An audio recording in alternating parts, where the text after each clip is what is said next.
কিছু এমএলএরা যারা গেছিলেন তাদের হাতে আমি ভবনটা তুলে দিলাম। তো আমি ভবন তুলে দেবার কি? আপনারা একজন কোথায় গেলেন কি না গেলেন, I don't care, I ignore all of you. কারণ আমি নেতা চাই না, আমি কর্মী চাই।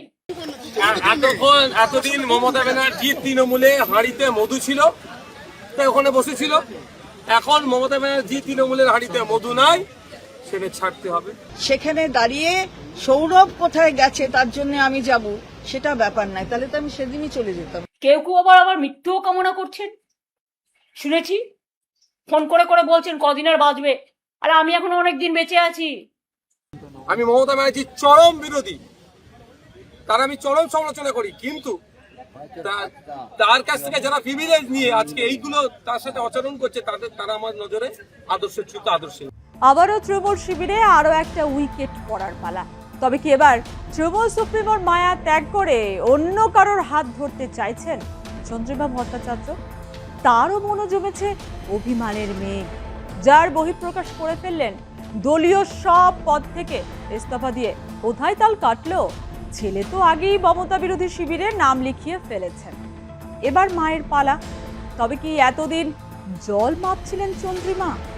অন্যদিকে একে একে পুরনো সঙ্গী সাথীরা এভাবে তৃণমূল সুপ্রিমোর সঙ্গ ত্যাগ করায় এবার সত্যি দল টিকিয়ে রাখা খুব শক্ত হয়ে যাবে না তো? তৃণমূলের অন্দরে এখন সহজ পাঠের ডালখালির কবিতার উল্টো ভার্সন চলছে। কাল ছিল ডালখালি নয়, এখন কাল ছিল ফুলে ভরে, আজ হলো ডালখালি। যারা এখনো দিদির হাত ধরে রয়েছেন তারাই যে কতদিন কে বলতে পারেন?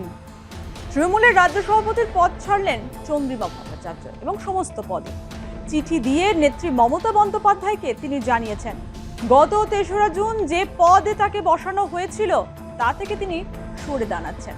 তৃণমূল এবং তার বিভিন্ন শাখা সংগঠনের বিভিন্ন ব্যাংকে যে অ্যাকাউন্ট রয়েছে সেই সমস্ত ব্যাংক অ্যাকাউন্টের লেনদেনে তিনি আর সই করবেন না। নির্বাচন কমিশনে তৃণমূলের প্রতিনিধিত্ব করার দায়িত্ব ছিল তাঁর, সেই দায়িত্ব ছাড়লেন রাজ্যের প্রাক্তন মন্ত্রী। শনিবার মমতা বন্দ্যোপাধ্যায়কে চিঠি দিয়ে সমস্ত পদ ছাড়লেন চন্দ্রিমা। তিনি জানিয়েছেন কারো বিরুদ্ধে কোনো অভিযোগ তার নেই, শুধু আছে অভিমান। কিছু বিষয় নিয়ে প্রশ্ন উঠেছে, তাই ইস্তফা দিয়েছেন তিনি। ইস্তফা দেওয়ার কিছুক্ষণের মধ্যেই যে ছবির অপেক্ষা করছিল সকলে, তা চাক্ষুষ হলো। বিধানসভায় দেখা গেল চন্দ্রিমা ভট্টাচার্যকে, আর তাকে গেট থেকে স্বাগত জানালেন বিরোধী দলনেতা ঋতব্রত বন্দ্যোপাধ্যায় ও তার সঙ্গী সাথীরা। অতএব 2-2 4 করতে আর কি অসুবিধা হওয়ার কথা? নব তৃণমূলের বৈঠকেও যোগ দেন মমতা বন্দ্যোপাধ্যায়ের গুড গার্ল চন্দ্রিমা ভট্টাচার্য। রাজনৈতিক বিশ্লেষকদের মতে সমীকরণ অনেক আগে থেকেই চলছিল, শুধু সুযোগের অপেক্ষায় ছিলেন আর কি। না হলে কি আর দলের পদ থেকে সমস্ত ইস্তফা দিয়ে সোজা নব তৃণমূলের বৈঠকে যোগ দিতে পারেন চন্দ্রিমা? তার ছেলে সৌরভ বসু বিদ্রোহী শিবিরে যোগ দিতেই তৈরি হয়েছিল জল্পনা। প্রশ্ন উঠেছিল, পুত্র যেখানে বিরোধী শিবিরে নাম লিখিয়েছে সেখানে মা মমতাপন্থী তৃণমূল শিবিরে আর কতদিন? তার প্রমাণই মিলল শনিবার। অনেকেই বলছেন ছেলেকে আগে পাঠিয়ে জমি তৈরি করছিলেন। पहले से ही टीएमसी वर्सेस टीएमसी, एक दूसरे को गाली बकना, एक दूसरे को असम्मानित करना, एक दूसरे का जान ले लेना, ये तो इन लोगों का परंपरा था। इसमें विचलित होने का तो बात नहीं। और ये सब कुछ ममता बनर्जी ने ही सिखाया कि मतलब जिनसे आपको सहायता मिले उससे दूर भाग जाओ, उसके उपकार भूल जाओ। ये परंपरा तो उन्होंने ही सिखाई, और उनके पार्टी का बाकी जो लीडर्स हैं वही ममता बनर्जी का पुराना परंपरा फॉलो कर रहे हैं। এতদিন মমতা ব্যানার্জি তৃণমূলে হাঁড়িতে মধু ছিল, তাই ওখানে বসেছিল। এখন মমতা ব্যানার্জি তৃণমূলের হাঁড়িতে মধু নাই, সেটা ছাড়তে হবে। এর থেকে আবার পরিষ্কার কি হতে পারে? তিনি বলছেন আদর্শহীন মানুষ মৃত মানুষের ন্যায়। আদর্শ আছে সারা ভারতবর্ষের অঙ্গরাজ্যে, সেই তার সময় একটা মহিলা অর্থমন্ত্রী ছিল না, তখন মমতা ব্যানার্জি যিনি অর্থমন্ত্রী না মানে অর্থনীতিবিদ না হওয়ার পরও একজন আইনজীবীকে অর্থমন্ত্রীর চেয়ারে বসিয়েছিলেন।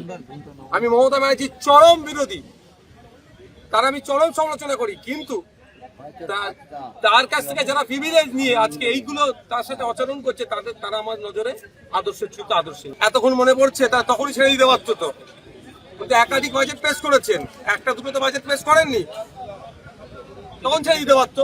ও ক্ষমতা হস্তান্তর হওয়ার পরে মনে পড়ছে কথাগুলো, না? আর তাকে ফাংশনিং করতে দিত না, তিনি নাম কাওয়াস্তে মন্ত্রী ছিলেন, এসবগুলো এখন মনে পড়ছে ফায়দা নেওয়ার জন্য। 21 জুন তবে একটা কথা বলবো, বাংলার মানুষ দেখছে যে একটা জায়গা শেষ করেছে আর একটা জায়গা শেষ করে দিয়েছে, বাংলার মানুষকে 15 বছর পিছিয়েছে, সরকারি কর্মচারীদের ডিএটা মেরেছে তো এরাই। এখন একটা সিঙ্গেল যদি তার কথাতেই একটা মন্তব্য দিয়ে আঘাত পেয়ে থাকে, তাহলে দল ছেড়ে চলে যাওয়াটা একটা অনুগত সৈনিকের পরিচয় হয় না। কি রে, তোর বেশ র্যাশ হয়েছে দেখছি। হ্যাঁ রে, কি করবো বলতো, র্যাশগুলো কিছুতেই কমছে না। অনেক কিছু ইউজ করলাম তবুও কমছে না। আমার মনে হয় তোকে কোনো একজন ভালো ডার্মাটোলজিস্টের কাছে দেখানো উচিত। তুই ঠিক বলেছিস, কিন্তু কোনো ভালো ডার্মাটোলজিস্ট থাকলে একটু সাজেস্ট কর না প্লিজ। এই তোর তো একবার র্যাশ হয়েছিল না, তুই কোথায় দেখিয়েছিলিস? তুই একবার গৌরীদেবী হসপিটালসে দেখাতে পারিস, ওখানে ভালো এক্সপিরিয়েন্স ডার্মাটোলজিস্ট আছে। আমারও সেম প্রবলেম হয়েছিল, এখন ওখানে ট্রিটমেন্ট নিয়ে আমি এখন ঠিক আছি।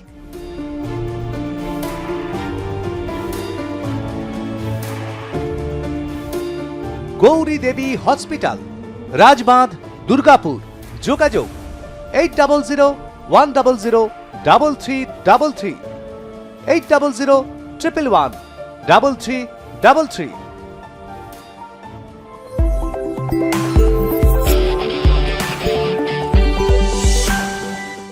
মমতার মন্ত্রিসভায় নেত্রীর পরে দ্বিতীয় গুরুত্বপূর্ণ স্থানে ছিলেন এই চন্দ্রিমা ভট্টাচার্য। অর্থ এবং স্বাস্থ্য রাজ্যের এই দুই গুরুত্বপূর্ণ দপ্তরে মমতা মন্ত্রী থাকলেও প্রতিমন্ত্রীর পদে ছিলেন চন্দ্রিমা। নেত্রীর ঘনিষ্ঠদের একাংশ বলেন, চন্দ্রিমা ছাড়া সরকারে এত আস্থা আর কাউকে করেননি মমতা। সে কারণে কিছু নেতাদের আপত্তি সত্ত্বেও দলের ভাঙন পর্বে চন্দ্রিমাকে রাজ্য সভাপতির পদে বেছে নিয়েছিলেন নেত্রী।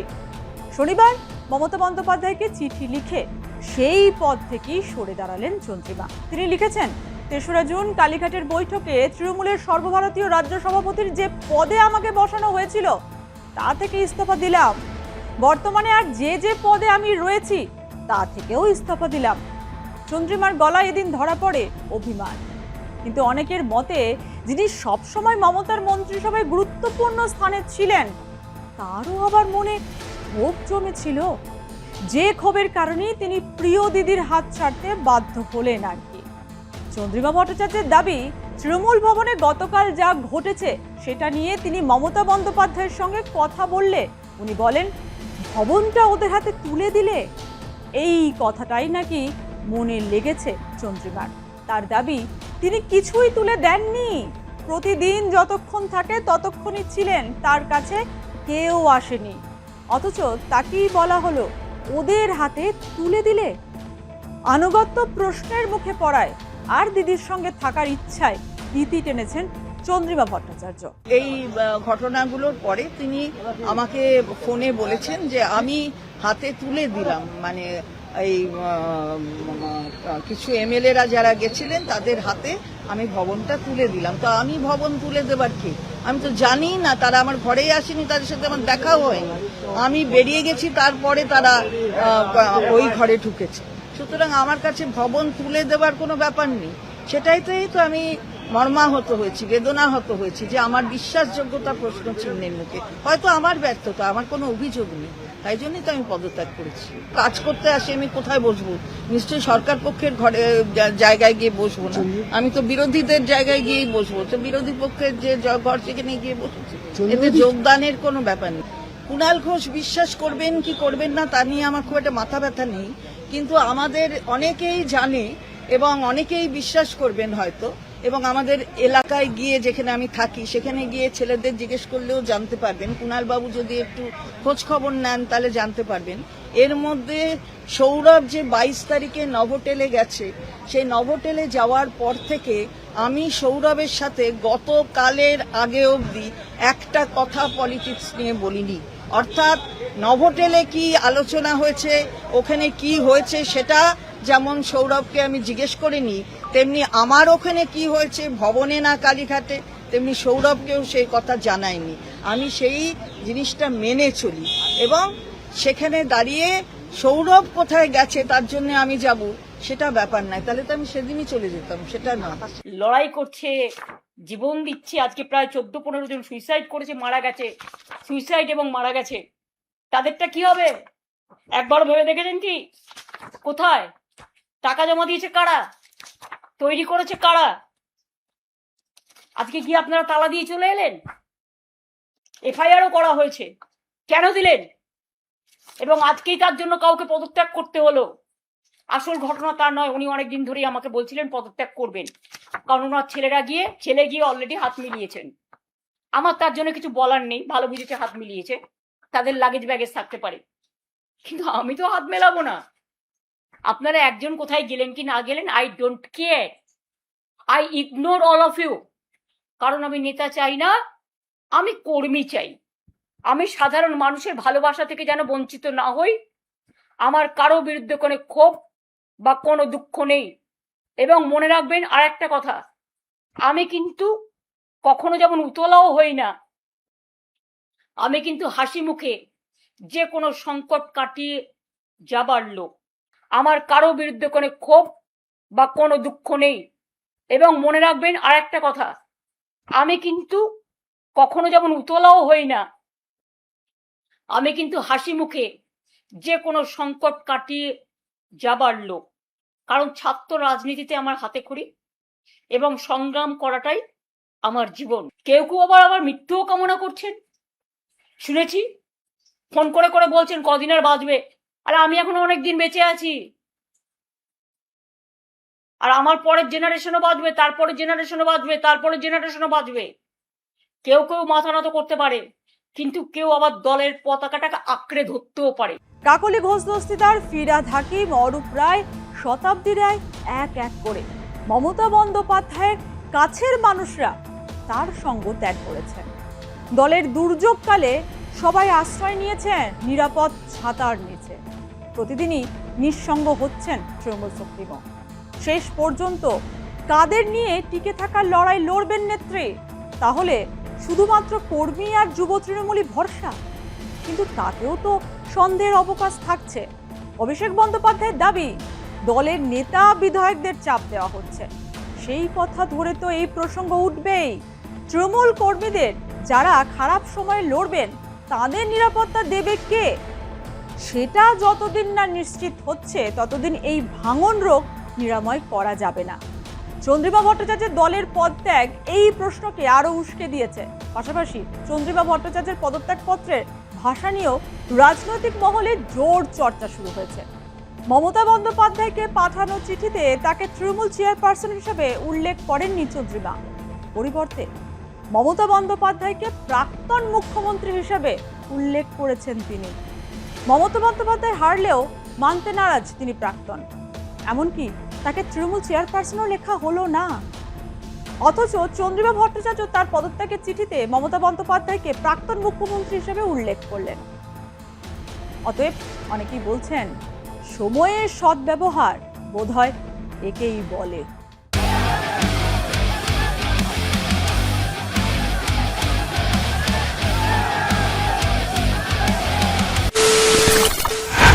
খবরের নামে প্রতিদিন সন্ধে আপনার ড্রয়িং রুমে কি শুধুই চিৎকার চেঁচামেচি খেয়ে আসে? বিতর্কের নামে চলে গালাগালি আর কাদা ছোড়াছুড়ি। এবার সময় পরিবর্তনের, কারণ আমরা কান ফাটানো চিৎকারে বিশ্বাস করি না। আমরা বিশ্বাস করি খবরের সত্যতায়। আমরা কোনো পক্ষের হয়ে গলা ফাটাই না, আমরা সাধারণ মানুষের হয়ে প্রশ্ন তুলি। চিৎকার নয়, শুধু খবর হবে যেখানে বিতর্ক আছে কিন্তু কুৎসিত ঝগড়া নেই। সঠিক তথ্য, বিশ্বস্ত খবর। নজর রাখুন আর প্লাস নিউজে।